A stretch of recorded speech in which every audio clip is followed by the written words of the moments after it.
Timms. Thank you, Madam Deputy Speaker. I'm grateful for the opportunity to speak in this debate. The attack made by the Secretary of State on Sure Start was completely ill-conceived. Sure Start dismantled by the Conservatives. But the one area where I thought she did have a point was in her attack on the state of secondary education when she was a pupil and the Thatcher government was in charge. And thankfully, the Labour governments which followed have addressed those very serious problems she suffered from when she was at school. But my right honourable friend in opening the debate was absolutely right to take the Home Secretary to task for her attack on people forced to sleep on the pavement in tents and for her description of them of having made a lifestyle choice to do so. It is hard to understand how somebody holding such a crucial role in the government of the country can have no grasp of the harsh realities facing far too many people during the current crisis. The Prime Minister, in opening the debate yesterday, in his speech, spent some time, quite rightly, talking about the situation in the Middle East. And I also want to take the Home Secretary to task for her description of those taking part in the recent Palestine marches as having taken part in a hate march. The Home Secretary owes those marchers an apology.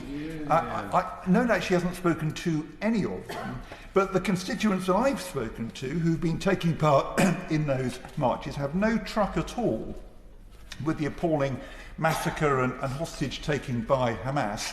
They're definitely not motivated by hate. They are motivated by distress and compassion.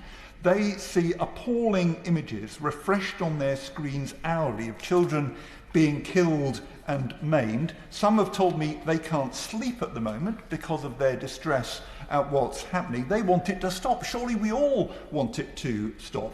The Home Secretary may reach a different conclusion to those who've been on the marches, but she's absolutely wrong to impugn their motives so unfairly as she has. And unlike the Honourable Member for South Dorset, I think the Metropolitan Police Commissioner is absolutely right in his decision about the march this weekend. There is no lawful basis for a ban.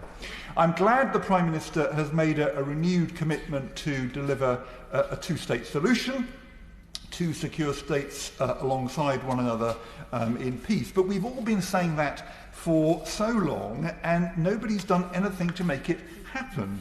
The government of Israel for years has been undermining that prospect. One of the criticisms that government will have to answer when the fighting stops is why were its soldiers off protecting people living in the still expanding illegal settlements in the West Bank when they should have been protecting Israeli citizens in their own country who were left undefended in the Hamas attack.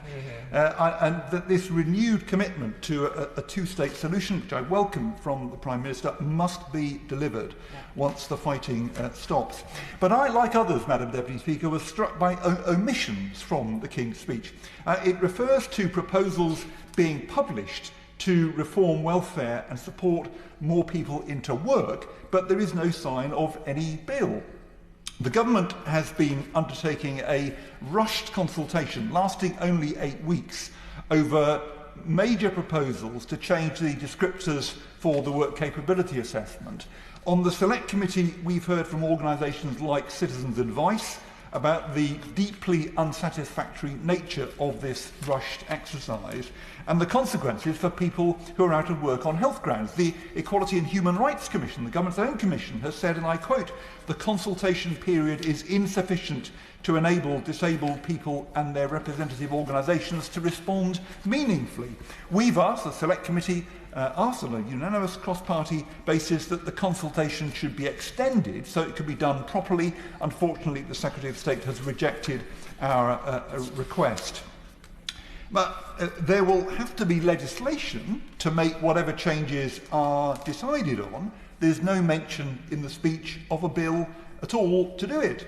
And there's a puzzle here because the government has announced it plans to abolish the work capability assessment in a couple of years anyway. That will require legislation. But there's no bill at all to do any of these things in the King's Speech.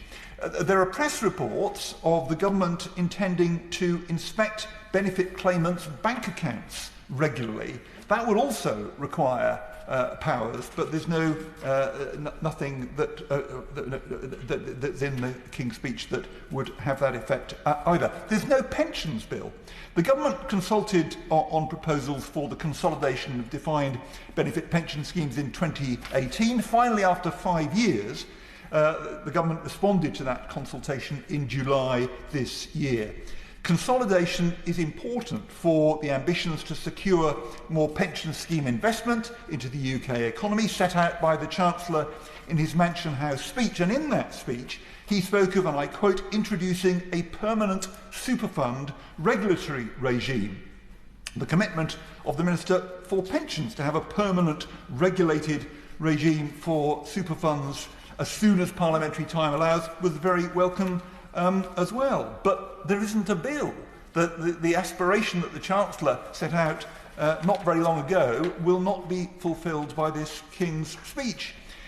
In evidence to the committee, the Chief Executive of Clara Pensions said that in an ideal world, legislation for superfunds would be enacted today. Luke Webster of the Pension Superfunds said the direction of travel set out by the Minister in the Department's response was, I quote, very helpful, and having that properly defined in regulation would give a lot more confidence to investors and those involved in delivering these proposals. But there isn't a bill.